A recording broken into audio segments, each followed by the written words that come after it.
Good morning, students. I hope all of you are fine. Now today we will start with a session of biology, and in this session we will start with a new lesson.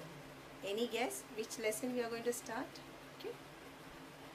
Now here here there are some pictures. So let's discuss about these pictures first.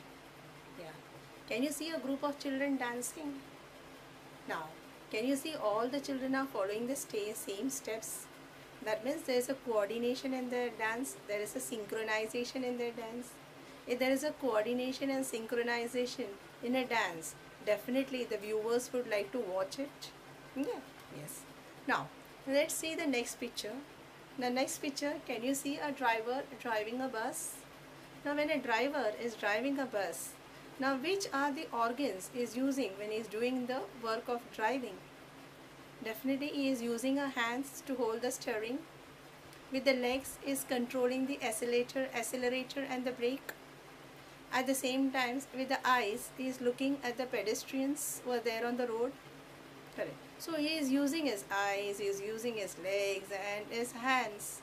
So don't you feel there should be a proper coordination between these organs of the body? At the same time, to use the accelerator and the brake, he should have a control over his leg muscles. Yeah, yes.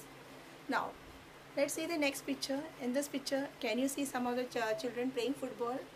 Now, while playing football, with the leg, you tend to kick the ball. Now, with the leg, you kick the ball with a particular force. Correct. At the same time, there should be a proper coordination between the eye and the ball. Okay. So these are some of the pictures you have seen here.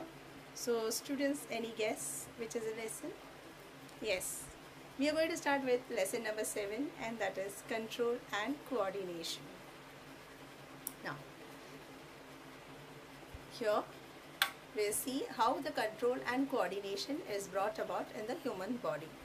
Now, as far as human beings are concerned, in case of human beings, the control and coordination is brought about by the nervous system and the endocrine system. Now, nervous system, as the name suggests, now what is the main part of your nervous system? That is nothing but your brain. Okay, and what is a part of your endocrine system? Now, endocrine system is a system which deals with glands, and this glands secrete out certain chemical messengers which are called as the hormones. Now, students, we will study the characters of nervous system and the characters of endocrine system. Now, the characters of nervous system.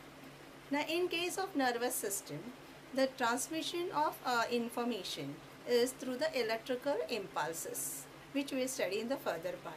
And the signal transmission is very, very fast. Now, here for a nervous transmission of signal by your nervous system, I have given you a picture in which I am showing a person is experiencing an electric shock. Okay, so here he is handling an electrical gadget and he is experiencing an electrical shock. So when he is experiencing an electrical shock, the shock is experienced in the hand. From the hand, the signals are sent to his brain. Okay, and so the brain says, come on, take your hand away from there. The moment the signal is sent from the brain to take the hand away, all of a sudden quickly he withdraws his hand away. Okay, so this is a very fast process, and this process has been controlled by your nervous system. Okay, yeah. So here they transmit the information through electrical impulses. Signal transmission is very fast. Now the effects are short-lived. What do you mean by the word the effects are short-lived? Now, it is not that again and again you keep on removing your hand from the site of the electric shock. No, only once you are going to remove. So, the effects are short-lived. Now, it affects only a particular part of the body. Where did you experience the electric shock? You experience the electric shock in your hand, correct or not? So, here it is going to affect only a particular part of the body.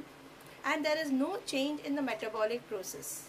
Did any of your metabolic process get altered by experiencing an electric shock? Like metabolic process like that of what? Digestion. Did your digestion get altered because of the electric shock you experienced? No. Did your respiratory rate change? No. So there is no change in the metabolic process. So these are the characters of your nervous system. Now we will see the next, that is the characters of endocrine system. Now, as I told you, endocrine system is a system of glands, and here the communication is by means of hormones which are called as a chemical messengers. Now the hormones are transmitted via the blood, and the signal transmission is slow and it has a prolonged effect. So here example of a activity controlled by your endocrine system, I have the example of growth here. Now in this growth, you can see here, this is an infant, grows to a school going kid, grows to an adult and an old age person, correct. Now does this happen within one day? No, it takes quite a lot of time for the growth to take place, and it takes place very slowly. Okay. Now this growth is an example of the life activities which is controlled by our endocrine system. Okay, it affects the different organs of our body.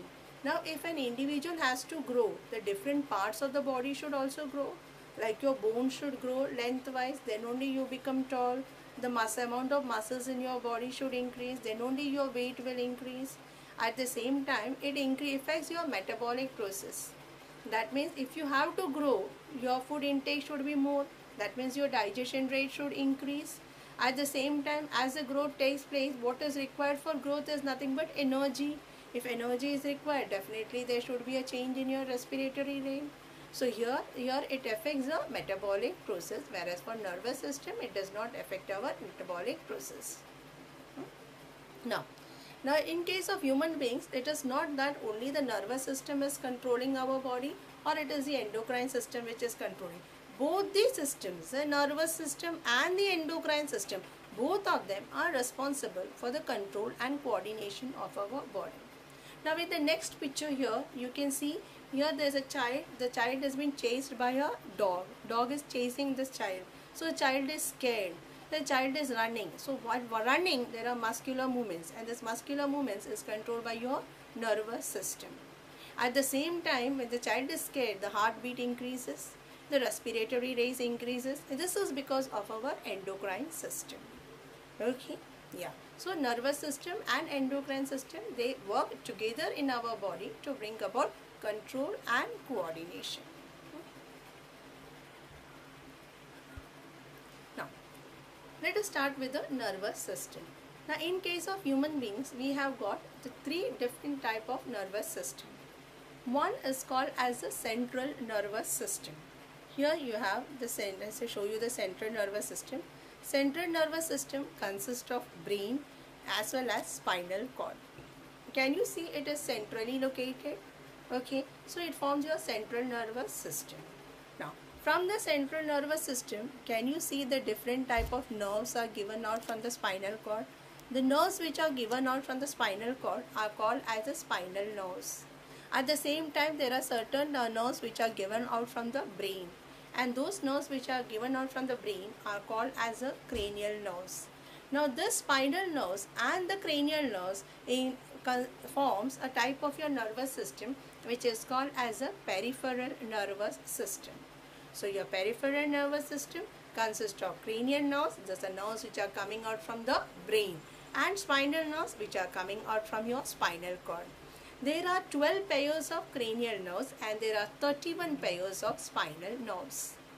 Now this peripheral nervous system is usually involved in the working of our voluntary organs.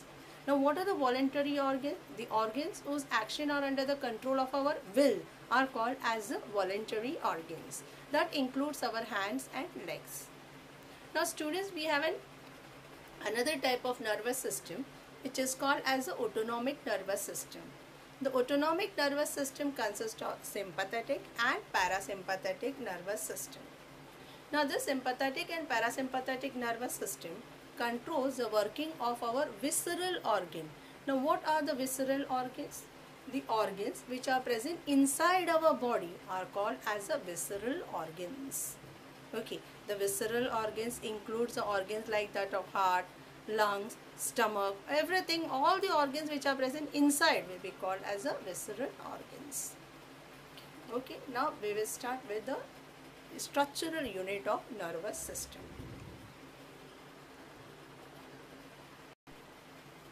So now we will study the structure of our neurons. Now neurons are the functional unit of nervous system. Now let us study the part of a neuron. Now the neuron, I'll just enlarge this diagram here. Yeah, neuron. Now here in the neuron, can you see a star-shaped structure? The star-shaped structure is called as a cyton. Now inside the cyton there is cytoplasm. Now inside the cytoplasm, can you see that it shows the presence of a nucleus? Can you see the red colored nucleus here? Now other than the nucleus, in the cytoplasm, it shows the different type of cell organelles. All the different type of cell organelles which are present in an animal cell are present in the cytoplasm of the neuron. So we just read what is there for the neuron, cyton part.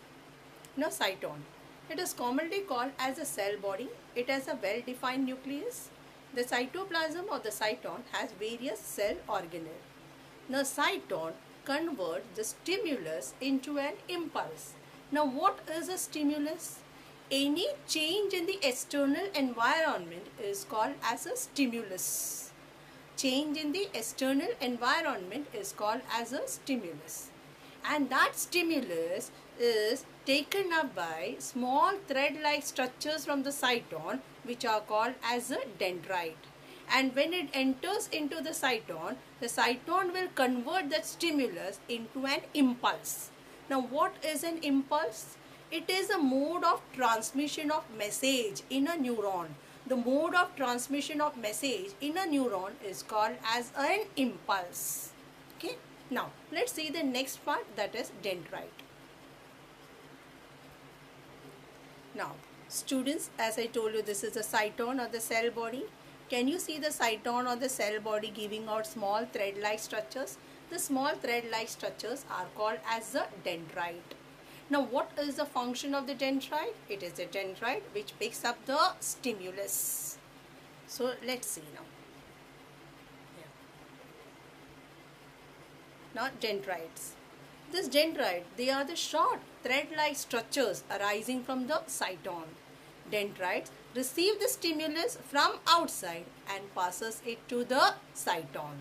And after it passes to the cyton, what does the cyton do? The cyton converts the stimulus into an impulse. Okay. Now let's see the next part. So we have discussed about the cyton, which is also called as a cell body, and small thread-like structures on the cyton are called as dendrite. Now let's go to see the next part. Now students, can you see a long branch which is coming out? And this long branch of the cell body or the cyton is called as an axon. Is called as an axon. Okay. So let's see the function here now. Yeah. Now axon, a long thread-like structures arising from the cyton is nothing but an axon.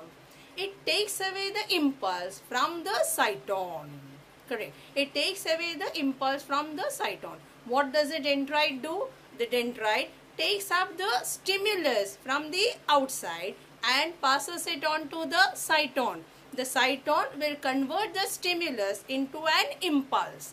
And what does the axon do? The axon will carry away the impulse from the cyton. Ahead it will carry. We'll see what happens ahead. Okay, so it takes away the impulse from the cyton. Now it has fibrous branches at their ends which are called as the axonal endings. So you have your axonal terminals. So these are nothing but the axonal terminals. These are the axonal endings.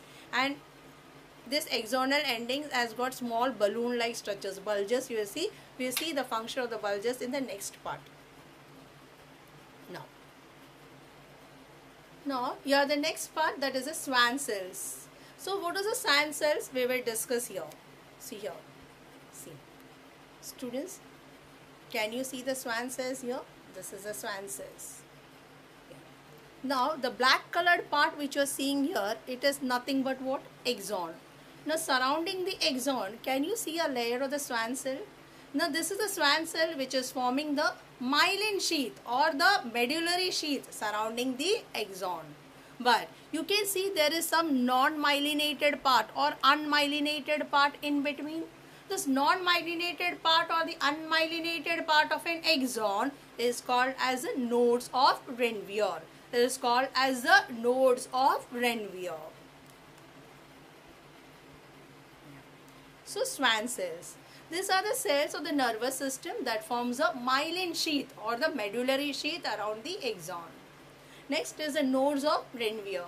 What is the nodes of Ranvier? The unmyelinated gaps between the myelin sheath of the axon is called as the nodes of Ranvier.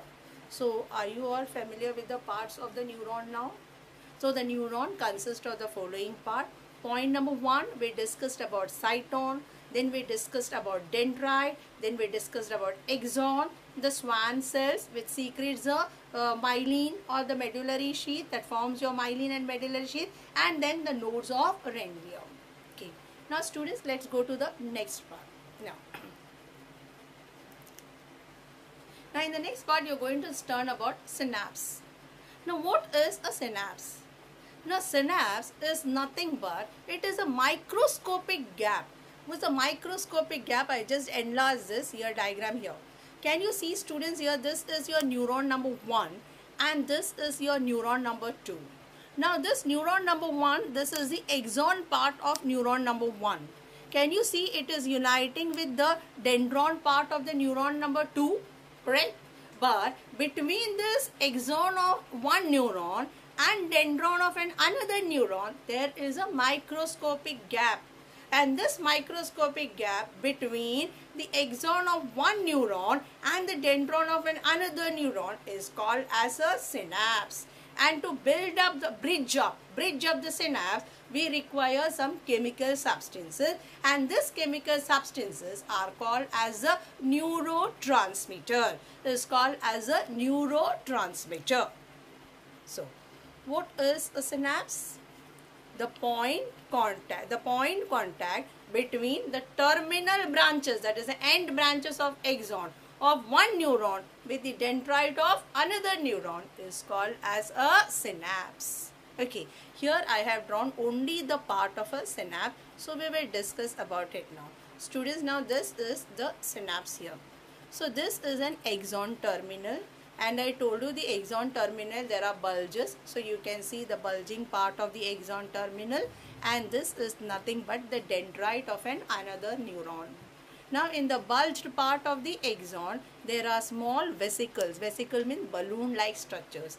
And in this balloon-like structures, that is a yellow colored one which I have shown here, here there are neurotransmitter. And the most common neurotransmitter is nothing but acetylcholine. Acetylcholine is the most common neurotransmitter. So when the impulse is passed on from one neuron to another neuron, it has to cross this bridge. For crossing this bridge, what does it do? It releases the neurotransmitter. Once the neurotransmitter is released, what happens is the gap here is going to get bridged up. After the gap is going to get bridged up, what will happen? The impulse from neuron number 1 will pass on to neuron number 2. Okay, so the transmission of impulse from one neuron to another neuron takes place via a small microscopic gap which is called as a synapse. To build up that microscopic gap, the axonal end releases out chemicals which are called as a neurotransmitter, and the most common neurotransmitter is acetylcholine. Is it clear?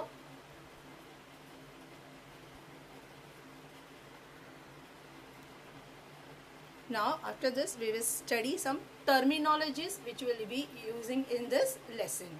Okay, so now we have studied the functional unit of your nervous system is nothing but neuron, and we have studied about the parts of a neuron. Okay, and what is a synapse? It is a junction, or it is a point where the axon of one neuron comes in contact with the dendron of another neuron. When I say come in contact, there is a small cleft. Okay, and we have to bridge up that cleft, and to bridge up that cleft or the gap, what do we release out? Neurotransmitter. Okay, so let's see now the terminologies which are used here.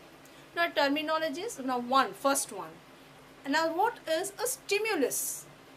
As I mentioned before, a stimulus is nothing but a change in your environment. Okay, and like for example, you're walking on the road, okay, and all of a sudden if it starts raining, then what do? You try to take shelter under a roof, correct? So what was the stimulus here? The raindrops were the stimulus, correct? And it was nothing but a change in the environment. Yes, yeah. Next stimulus. You are very thirsty and you are seeing your favorite drink. What are you going to do? You are going to grab the drink, correct? Yes. So what is the stimulus? An event which gives rise to a specific reaction. So first event was rainfall. The second event I discussed with you was nothing but your favorite juice. So any event which gives rise to a specific reaction of an organ or tissue is called as stimulus. It can be the presence of a food, your favorite food, your mouth starts watering, or fire, all of a sudden you touch some hot object, or you stamp on a fire, correct, flame at that time, or you're followed by a ferocious animal. All these are nothing but stimulus. Okay, so here I have drawn here a chart. You can see the stimulus here. Stimulus here I have drawn, that is nothing but the orange juice. You can see in the glass there is orange juice, and you are seeing that orange juice with your eyes, and your eyes have got what? Receptors, and with the receptors you are perceiving that the stimulus. You are perceiving the stimulus that, oh, my favorite drink is kept over here. Now response. Now what is the response? Reaction due to the stimulus is called as the response. Okay, like for example, when it is raining heavily, you take a shelter under a roof. So taking a shelter under roof is your response. Okay, now here I have given example stimulus. Let us take example fire. All of a sudden you are going to touch the flame of a candle. In that case, what is going to be your response? Your response is you remove your organ from the site of stimulus. Is it clear, these two terminologies, stimulus and response? Let's go to the next slide now. Yeah. Now in the next slide you are studying about the sensory organ. Now sense organ, we have got different type of sense organs, like that of the eyes, the nose, the skin, the ear and the tongue. These are the 5 sense organs of our body. And this sense organs have got some specialized cells which are called as the receptors. Specialized cells which are called as the receptors. What is the peculiarity about the receptors? Now these receptors are the structures which have the ability to pick up stimulus. It has the ability to pick up stimulus. Okay. So here sensory organs have got receptors, the organ by which stimulus from outside or inside the body are received. Now outside stimulus, I gave you the example of fire, food, your favorite drink. Okay. Now inside stomach ache, headache. These are nothing but the stimulus which you are receiving from inside the body. Okay. So here example, eye as a sense organ. Okay. It is sensitive to the stimulus, that is nothing but light. Okay. Next, let us see the next, that is effector organ.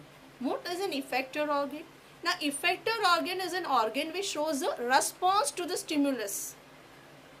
Okay, like for example, you are touching a candle flame, you feel the heat. In that case, you are going to withdraw your hand. So we are withdrawing your hand. So when you are withdrawing your hand, what is happening? There is contraction of the muscles. So the muscles are nothing but your effector organ. Okay.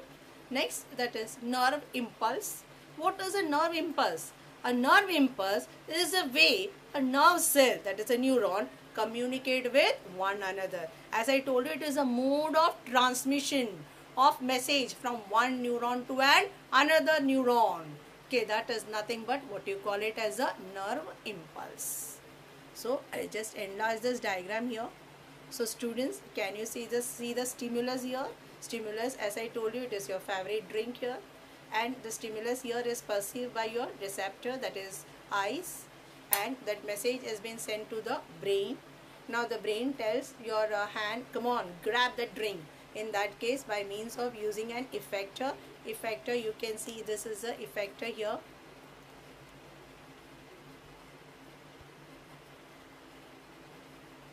Effector you can see, and effector is nothing but muscles. when the muscle undergoes contraction, we can grab that particular drink. Okay.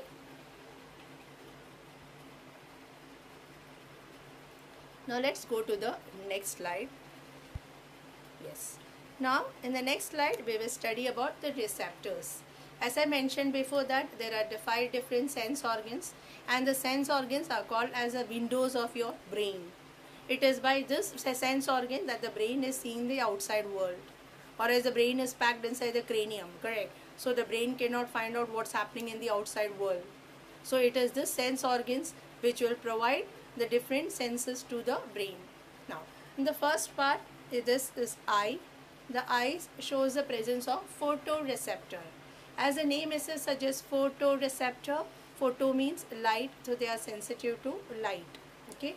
Now the next one, that is ear. Ear as a sense organ. Ear shows the presence of phonoreceptors, and the phonoreceptors are sensitive to sound. Next sense organ you have is nose, and in the nose we have the receptor called as the olfactoreceptors. The olfactoreceptors are sensitive to smell. Now the next sense organ you have is the tongue. The tongue shows the presence of a receptor called gustatoreceptors, and the gustatoreceptors help in perceiving the taste. And then you have the skin. Skin shows the presence of thigmoreceptors. Thigmoreceptors are the receptors which perceives the stimulus of touch. So these are the different type of receptors of our body. So now we have completed with receptors. Now let's go to the next slide. Now in the next slide we will study about the types of neurons. Now we have got 3 types of neuron. One is called as a sensory neurons. Now what are the sensory neurons? Now sensory neurons are the neurons which receive the signal from a sense organ. So here you can see the sensory neuron. Can you see the sensory neuron here? It is receiving the impulse or the message from a sense organ, and here the sense organ is nothing but eyes, and you know that the sense organ eyes shows the presence of photoreceptor. Okay, so that is nothing but your sensory neuron. Now let's go to the next neuron, that is a relay neuron. Now what is a relay neuron? Now relay neuron is a neuron which relay the signals. Relay the signal means passes the signal between a sensory neuron and a motor neuron. Yeah. So we see now what is a motor neuron. Now motor neuron, this neuron sends the signal to a muscle or a gland. So here you can see children, this is nothing but your motor neuron. Here the motor neuron is sending the message to a muscle. Either it can send the message to a muscle or it can send the muscle to a gland. So this is your motor neuron. This is your sensory neuron, and in between can you see the one which is called as a relay neuron, and this relay neuron is sending the message between what? The sensory neuron and motor neuron. Okay students, understood? So what are the 3 different types of neuron? Sensory neuron, relay neuron and motor neuron. The sensory neuron picks up the message or the impulse from what? The sense organ, and it passes on to which neuron? The relay neuron, and from the relay neuron it will pass it on to the motor neuron. The motor neuron will be connecting it to a particular effector organ, and effector organ can be either a muscle or it can be a gland. Now this relay neuron, they are usually present in the brain or the spinal cord. They will transmit that particular message to the brain or spinal cord. So these are the 3 different types of neurons.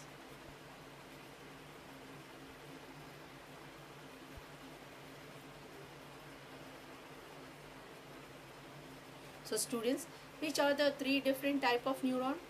One, it is a sensory neuron. Second, it is a relay neuron. And the third, it is a motor neuron. So you know that the motor neuron is coming in contact with what? Either a muscle or a gland. So when it comes in contact with the muscle, so you can see here, I'll just enlarge the diagram here. Can you see? This is a motor neuron. This is a motor neuron here. This is the axon part of the motor neuron, and it is coming in contact with the muscle fiber. Okay, so when it comes in contact with the muscle fiber, and if it has to tell the muscle to undergo contraction. In that case, how will it communicate? Here also, it will communicate by the formation of a synapse. So here you can see the synaptic vesicle here. Here the synaptic vesicles are breaking. So what will be released out? Neurotransmitters will be released out. Now here the neurotransmitter will be picked up by the muscle fiber. And depending upon the neurotransmitter which is released, the muscle will undergo a particular action of either contraction or relaxation depending upon whatever the stimulus is. So, what is a neuromuscular junction? A neuromuscular junction is a point where a muscle fiber comes in contact with a motor neuron carrying nerve impulse from the central nervous system. Okay. Now let us see the transmission of nerve impulse. All of you remember, students, all of you remember what is a nerve impulse? It is nothing but the mode of transmission of message from one neuron to another neuron is called as a nerve impulse. Okay. Now the nerve impulse travel in the following manner from one neuron to the next. Dendrite. You know that the dendrite is responsible for picking up the stimulus. After it picks up the stimulus, it passes on to the cyton. The cyton will convert the stimulus into an impulse, and from the cyton the impulse is transmitted via the axon, and the axon will carry it further and it will reach the nerve ending or the tip of the axon. And after the impulse reaches the tip of the axon, it has to go to the next neuron. But if it has to go to the next neuron, in between there is a microscopic gap which is called as a synapse. So it has to bridge the synapse. So to bridge the synapse, what is released out? Chemicals are released out, and these chemicals are called as what? Neurotransmitters. Okay, and the most common neurotransmitter is acetylcholine. Now chemical release from axon tip of one neuron crosses the synapse or the neuromuscular junction which you have seen in the previous slide, and it reaches the next cell. So this is the way the transmission of nerve impulse takes place. Students, that's all for today. Now I have got some assignment questions for you. Okay, you have to draw a neat label diagram of neuron and label the different parts, and you have to write the function of the different parts also. Now what are receptors? All of you know what are receptors. They are the structures, specialized cells which are present in the sense organ. We have discussed about the different type of sense organ. Name the receptors found in our sense organ. Photoreceptors, phonoreceptors, gustatoreceptors. So these are the different type of receptors. Next, explain the path followed by your nervous transmission. That is, the dendrite will pick up the impulse, pass it on to cyton, from cyton to axon, then it reaches the axonal terminal synapse, and then it passes on to the next cell. It can be on a neuron or it can be a muscles. So these are your assignment questions. Thank you, students.